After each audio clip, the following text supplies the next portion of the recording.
Hi, Karlyn. Thank you so much for accepting my invitation. It is a pleasure to have you as my guest. How are you? I am doing well. How about yourself? I'm doing excellent. Thank you. I'm actually really excited to record this podcast episode with you because you're an agency owner and we've only had social media managers working in-house for a brand or working for multiple clients until now. So I'm really curious about your perspective about social media. I'm excited. Let's go. Okay, let's start this podcast episode by getting to know you a little bit better. How would you describe yourself in a few words? Oh my goodness. I would say entrepreneurial, spirited, energetic, and an endless bucket of creative ideas. Excellent. That sounds amazing. Can you tell us how did you start your career? Have you always worked in social media or was it something that happened accidental? If you can walk us through your past roles. Yeah. So for me, I majored in journalism in college, and it was my senior year. I took an elective called web communications. And this was right on the cusp of Web 2.0 becoming a thing, because now we're already on to Web 3, right? Like people are talking about the metaverse already.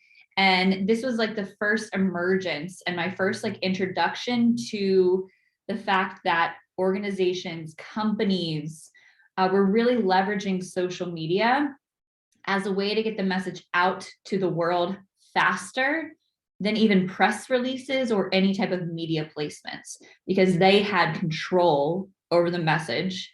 And when it went out, as well as a captive audience, a la Facebook, right? At the time, it was the only platform really where people felt comfortable using it from social media. And I was like, ooh, this is good. This is interesting. And I looked at it even from the journalistic lens as well, because journalists at their fingertips could find information from companies in an instant. You didn't have to call and be met with gatekeeper after gatekeeper. You didn't have to email to just crickets, right? So it was a really great way that companies could leverage online newsrooms as well as journalists to leverage the social media landscape to get the information that they need quickly, especially in a 24-hour news cycle. So that kind of started my interest in social media, and where like the light bulb went off. It was like, oh my goodness, like companies are starting to do this. And a lot of people in the marketing space alone didn't have the chops to understand social media as what it looked like. So me coming out of college, I was like, this is where I'm going to see if I can, move and groove, because degrees in marketing and journalism are awesome. Social media changes so fast that you really have to get your feet wet first, and be a really great practitioner of everything digital marketing and media, so you can play the roles of all of them. Because a lot of the time in business and agencies and even like internal comms organizations, you have to be able to wear multiple hats. So I'm really grateful for my degree in giving me the multiple hat rack with all the hats on it. And that's kind of started off my career in the digital comms mixed with social media space. Okay, this is quite a story. You had quite a journey. Yes. But if I think about it, journalism isn't that far away from social media, right? It's still based on really communication skills at the end of the day. And telling stories. Exactly. Exactly. Now, I know that a lot of people, especially the ones who don't work in this industry, think that the social media management field is easy peasy and all you have to do is scroll through social media platforms all day long. And I know for a fact that this is not true. So let's debunk this myth together and tell us, what does your day-to-day schedule look like? Oh my goodness. I think it's definitely shifted as I've grown my team in the agency setting. But I would say it's managing clients, it's managing the communications with the clients, making sure that content's going out on time and is accurate, making sure that we're sticking to the strategy that we've outlined, so that it kind of reverse engineers, goes back to the KPIs or the key performance indicators that we've set out for our clients to achieve on, leveraging social. So it really varies, which I think is actually pretty fun. Because no day looks the same, and we are not endlessly scrolling on social media. There is no time for that. when we are leveraging our time on social, we are intentional about looking for trends or looking for new features that come out, because there's a new feature every day. It seems you blink your eyes and there's something new happening. So we do have to do our due diligence in checking on the news, looking at, say, Instagram's blog, right? When they post new things, and also conversing with colleagues in the space as well, because there's no way that one person can know all the things there is to know about social. So you are constantly learning, and in a sense, being kind of a mad scientist, like being willing to put on that lab coat, roll up the sleeves, and just get to work and be overly curious about what's going to work, what's not going to work, and how does that align with the client's goals and objectives. So every day is different. In short, every day is different. Yeah. This is basically the answer that I keep receiving from social media managers worldwide. Yeah. It's like you said, wearing different hats every day and juggling with all sorts of activities. Yeah, it's definitely challenging, I would say. And this is exactly what I'd like to talk about, challenges. What are your main challenges that you face at your job? Yeah, I would say a lot of it is a gap in education. A lot of the time what I do and the wonderful people I have on my team are doing with our clients is educating them. Because the space changes so often, and it's easy for people to fall into the comparison rut. Like, well, they're getting, this many views and I'm over here. Well, they've been working on it for 7 years and you've been at it for a month, right? It's just reframing the conversation for them a lot. And that's the biggest challenge, is managing client expectations as an agency owner and being willing to communicate those expectations and educate them that social media is a long-term game. You have to play, and you have to play consistently and be willing to try things and show up on camera. And all of these things go into that. And so I would say the greatest challenge, educating and empowering and managing expectations. That's my greatest challenge every day. Yes, definitely. Now I'd like for us to talk a bit about finding inspirations and ways of nurturing creativity. At Socialinsider, we just released a study regarding the lives of social media managers. And the main key challenge of social media managers that came out of it was that they are struggling with finding unique and engaging content. So how do you find inspiration for your content strategies and campaigns? Where do you find that? I think a lot of it comes from consumption and just being willing to try things, and really look at it high level of, it's not what I'm doing today, but what can I do for like a month-long campaign? And then how can I repurpose content that's already performed well for that particular account? I think that's a lot of people try to reinvent, when really they need to come back to, okay, what are the analytics telling me is great content right now, today, because tomorrow could all change, as we know. What is it telling me today? And then being willing to put on what I call like your human hat, putting on your human hat and saying, okay, why did this work? What was happening in the world around me as this was happening, right? Because a piece of content could totally soar and fly, and the next day you post something very similar and it tanks and you're like, what happened? And so making note of like the news cycle that's happening. Is it, a few weekends ago, it was like a holiday for three different religions, right? Like people were not on social media, like, and nor should they be. They should be spending time with their family. Like, exactly. So it's those types of pieces that often get left on the wayside because we forget to make note of that. And so when we're running monthly reports and being like, well, what was engaging, what wasn't engaging, we forget to note those items, and then being able to reference them as a point of quality versus that quantitative approach. Other ways I get inspiration, and I was reminded of this just yesterday, is go change your scenery. Oh, yes. Oh my gosh. I went to a gorgeous co-working space yesterday because I had a meeting that was like an hour away from my house. And I was like, well, let me get there and not feel rushed and all of that. I was like, oh, I'll just go to the co-working space nearby. I got so much done. It was so nice to be around other people buzzing around, right?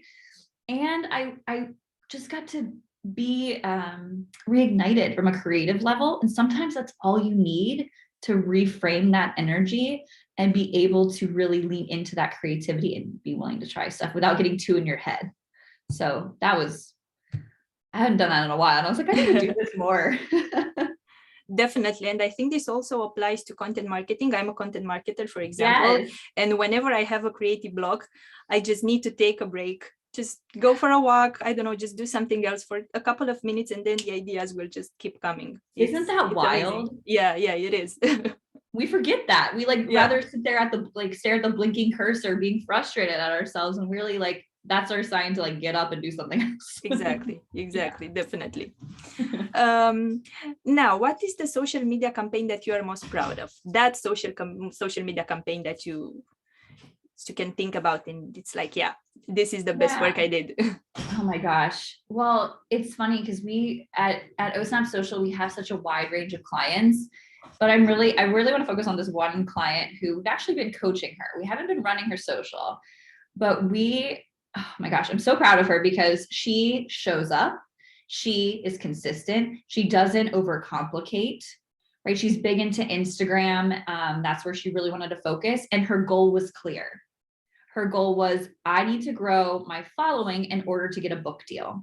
Because if you're an author or published author, this, if you're listening and you're, on the verge of that kind of idea, publishers care about those vanity metrics. Me as a social media agency owner and manager, not so much, because if Instagram were to go away tomorrow and all the followers went, I would only have my email list. So 10,000 followers don't matter unless I have 10,000 followers or 10,000 people on my email list. So she was like, but I need to, cater to the publisher who wants to see a large audience, etc. I said, great, let's get this together. What do you like doing? What do you feel comfortable doing? She's a wordsmith. She's a professor, right? So she is a wordsmith. She also likes to show up on camera and have a little fun. And she was so consistent, and she was willing to try things that one of her reels on Instagram. And again, she did the work. I just kind of pushed her along, in a specific direction that was intentional from a strategy standpoint. 3.3 million views on that one reel. She grew her following July 2020. Yeah, 2020 to now. She's from 1,900 to 17,000 because she's been consistent and not overcomplicating. Only thing she does on her Instagram, reels and carousel posts. That's it. And her carousel posts, by the way, are all text-based. Yeah, that's amazing. I mean, she found out what works best for her, right? Yeah, her, and then her audience was reciprocating, and she asked her audience she said, well, what should I do? I said, well, both of them are performing well, so I would continue to do that. If you want to add something else to the content mix, ask your audience. I think we forget a lot of the times to reach out and ask them, what do you want to see from me? So I'm most proud of her really for just sticking with the strategy, not overcomplicating it, and just trusting me and the OSNAP team to lend her, to kind of lead her into that direction. So I know a book deal is around the corner for her.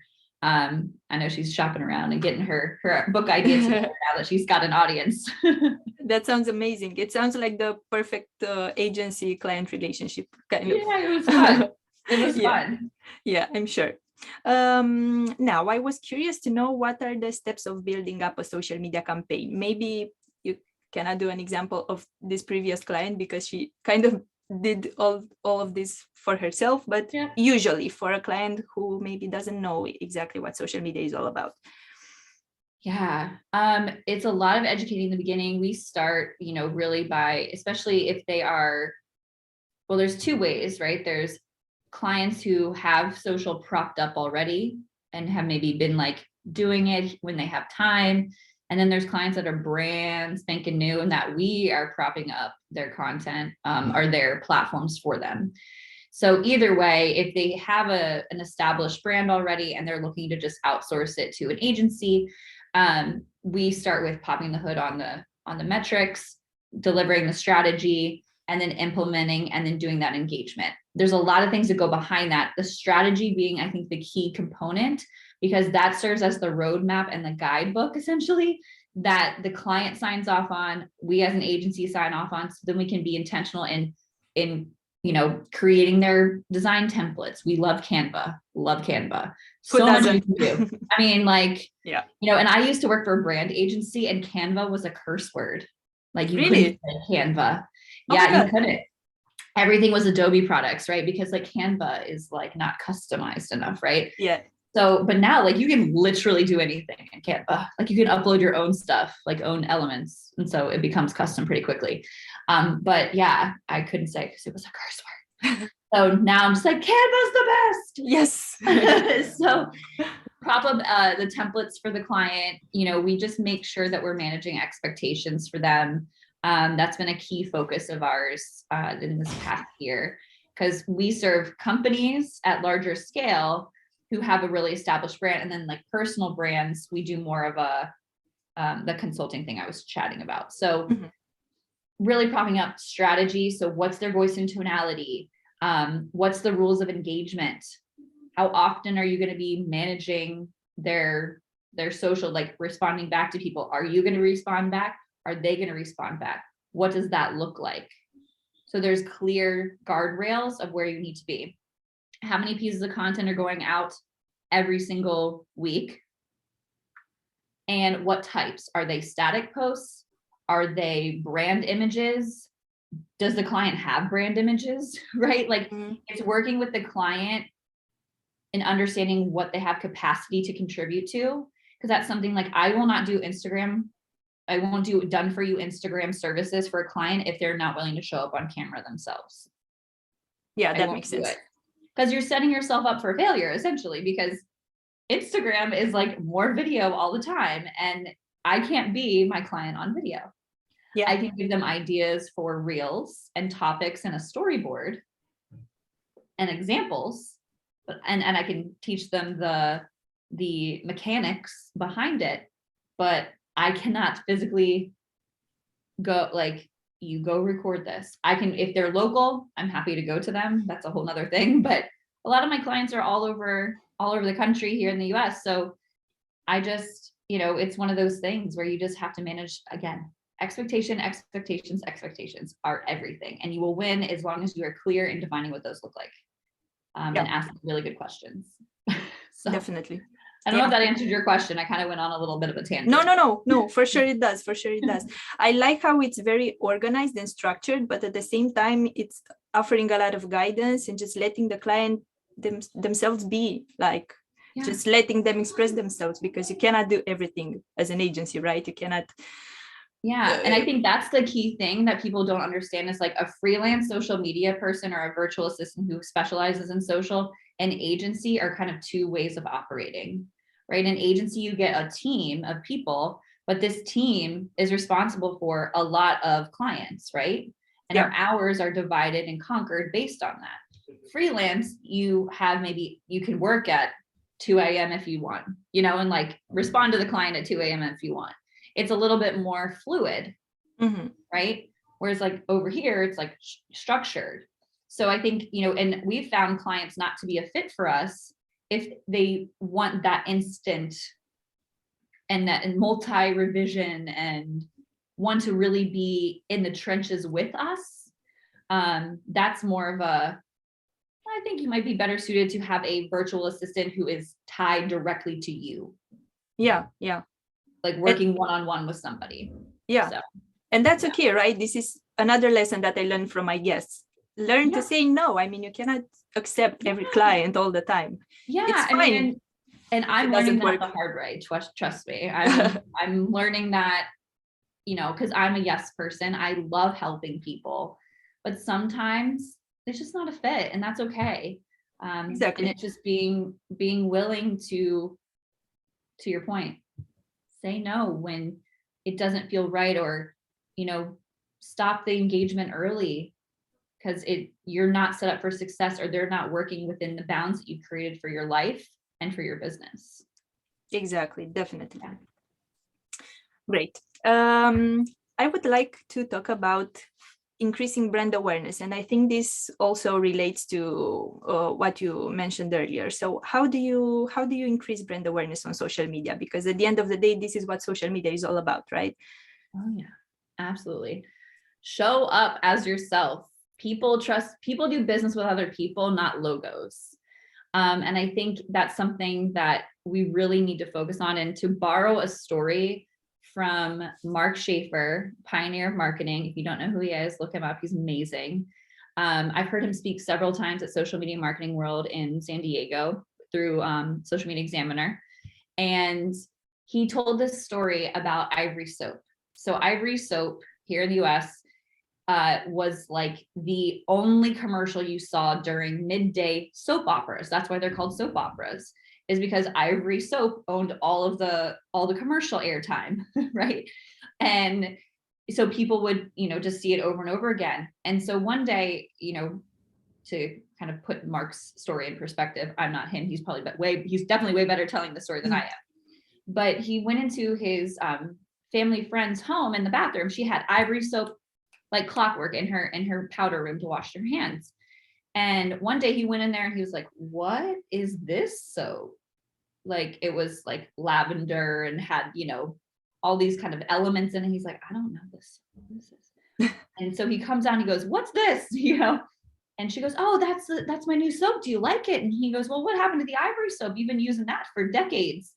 And she goes, "Well, it's not the soap that I love. It's the hands that made the soap that I love." Right? It's the social and the marketing around it and the give back nature that meant a lot to that person. So she was willing to make the switch because she knew that by purchasing the soap, she was helping people get new jobs, or etc. Just like the Tom's shoe concept, right? Buy one, give one kind of thing. And that's a concept that from now, till eternity has been adopted across multiple organizations. And I just think that's a great reminder of like, be a storyteller, have a purpose behind your brand that resonates with other people and repels others. I think that's everyone's trying to show up and be liked by everyone, when really you only need to show up and be liked by the people you're wanting to attract and repel other people. Because 9 times out of 10, when you show up and you actually have a strong opinion around something, it happens every time. You will attract all the people and be like, "Me too, same. Oh my gosh." Your DMs will be on fire because everyone's like so excited to like also say same, and then there'll be other people that might unfollow you because of it. And you know what? Goodbye. Like, see you. Thank you for coming. And you're getting tighter and tighter on who you're trying to serve. So show up, be you. Don't be afraid of your opinions and sharing them widely, because there's going to be someone else that's going to be in the back of the room being like, "Me too." So make sure that you do that. I think that's going to be, it has to happen. We have to show up more as ourselves. Yeah, I couldn't agree more. I feel like some time ago, social media was all about filters and edited content, right? But nowadays people search for authenticity. They search for authentic content that speaks to them directly. Nobody wants to see just a mask, or they just want to see the real you. So yeah, I feel like brands should lean more towards that. Definitely. Yeah, and I think with brands, it gets a little hard because who's going to be the spokesperson? Yeah. Right? Like, who's going to be like the face? Because the CEO probably is running in 800 directions and they're going to be impossible to drill down. But how can you leverage your team? How could you, there's a lot of creative ways to do it from that, product-based businesses. I mean, that's an easier task. But service-based can be a little tough. But you have to be willing to show up.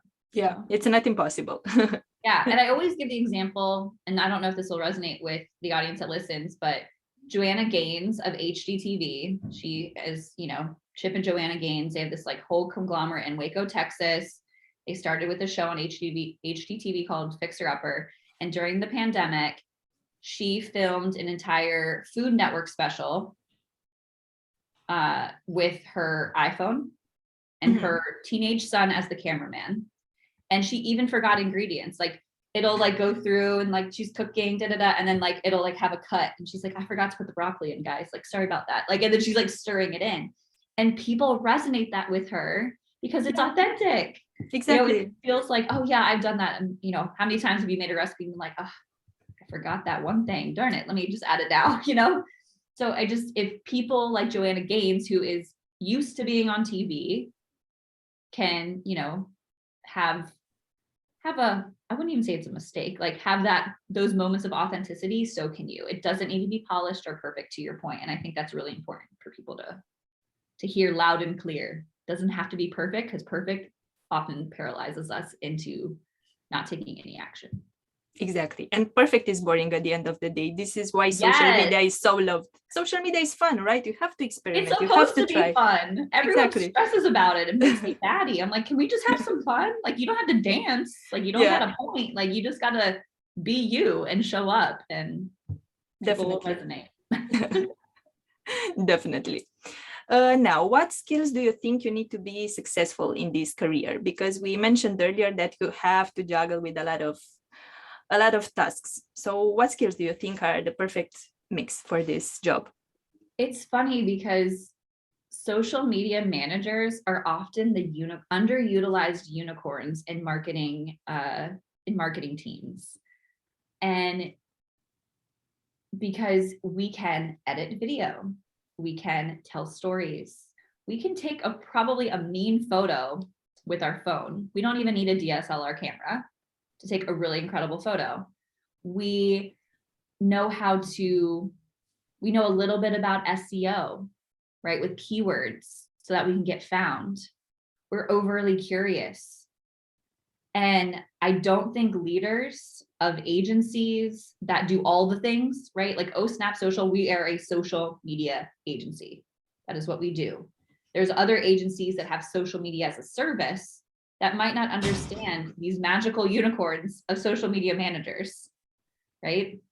We also have to have mental toughness as social media managers, because the amount of noise and garbage and other things that are on social that we, even though we're being intentional while we're on there, we're going to see it all, from the news cycle, from people just trolling the comments, which happens. There's those keyboard warriors out there.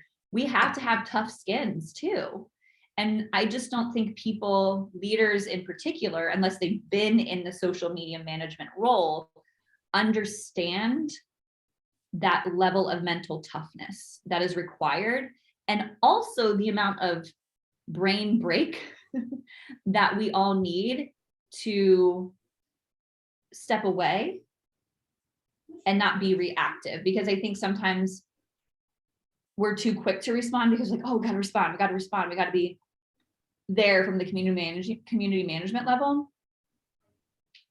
But you just have to be willing to communicate what you need as a social media manager. If you're working on a team, or even if you're a freelancer, own your boundaries as much as humanly possible, because your creativity relies on it. So I think all of those things that are something that you need. I think video skills right now are tough to come by, and you need to, the phone makes it so easy now. So definitely video skills are something that I know that I'm looking for all the time from my content producers, and really exquisite writing capabilities, and being willing to, and this is where I got from a journalistic standpoint, deliver on a voice and tonality that's different than your own. Be willing to like mimic the brand or the personal brand's voice and tonality is like a true gift. And it's a tough one, because people have been at their brands for 10 years, or they've been themselves for 40 years. And you're like, I'm stepping in as you I've been here for 30 days, and just be willing to be curious. So lots of things. In short, lots of things. Yeah. I feel like sometimes social media managers are often undervalued or looked down upon. This is exactly what we try to prove in this study that I mentioned earlier. It's such a complex job, it's such a tough job, and it requires a lot of skills, analytical creativity, as you said. But I'm glad to see that it gets more and more respect. Yes. And as it should. And it should. And what they also forget is like, we have to understand how social media connects the dots to all of the other digital marketing pieces that are happening. Yes. From the website to repurposing blog posts, to driving traffic to the website, to developing relationships with potential customers and customers. Like, and that's why I get kind of cringy when I hear people like, oh, just give it to the intern, or, oh, I'm just going to hire my high school neighbor.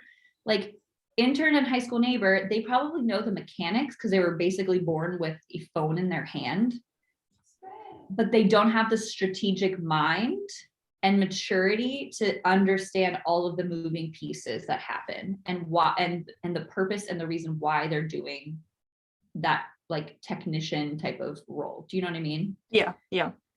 Yeah, exactly. It's definitely not only about posting memes or it's not Facebook just about posts. posting. Like, not exactly. But this is what people see, right? They only see the post and they don't necessarily understand the processes behind those. So exactly, correct. Yeah. Now, if you could teach me 3 things about social media from your overall experience, and I'm sure this is a tough one, but what would you teach me? I would teach you to always be curious, because, you know, in the sales world, you hear ABC, always be closing. Social media, you have to say, always be curious. Do your research often, keep up with trends. I would also teach you to double check if you're on Facebook or you have clients on Facebook, double check your cover image on Facebook pages. Oh, yes. And optimize them, because a lot of the time, like, the amount of missing descriptions I see, it's the largest piece of real estate on your Facebook page, and the amount of blank descriptions I see, and that's an opportunity missed to continue to drive traffic, because people will click on that image and there's nothing for them to do. So I see that all the time. I do audits a lot, and that's like the number one thing that's always missed. Is that, and it's so simple. They don't make it easy because you have to upload the cover image and then go back and go you can't just do it all at once. I don't know why, but we don't have control over that. What else? Have some fun and encourage your clients to also be in that mindset. Yes. I'm trying to bring the fun back to social media because people are so stressed about it. Yeah, just makes me stressed. yeah, just don't take it that seriously. Yeah, like it. Yeah. And clients that are putting all of their eggs into their one basket of social media are probably doing it wrong. And that's coming from someone who, like, makes their livelihood on social media, like, management. It has to be a sliver of your overall marketing efforts, because social media has a purpose, email marketing has a purpose, blog writing has a purpose, and when they're all done well, it creates this, like, trifecta of visibility and conversion to customers or clients. Yeah. Yes, for sure. Now, because this podcast session is coming to an end, can you tell us what are your future plans and where can people find you and follow you? Yeah, you can find us at osnapsocial.com. All of our fun links are there. I personally hang out on Instagram a lot because I just think it's fun. You can find me at osnapsocial, Karlyn, Karlyn. And what's next for us? We are scaling like crazy pants.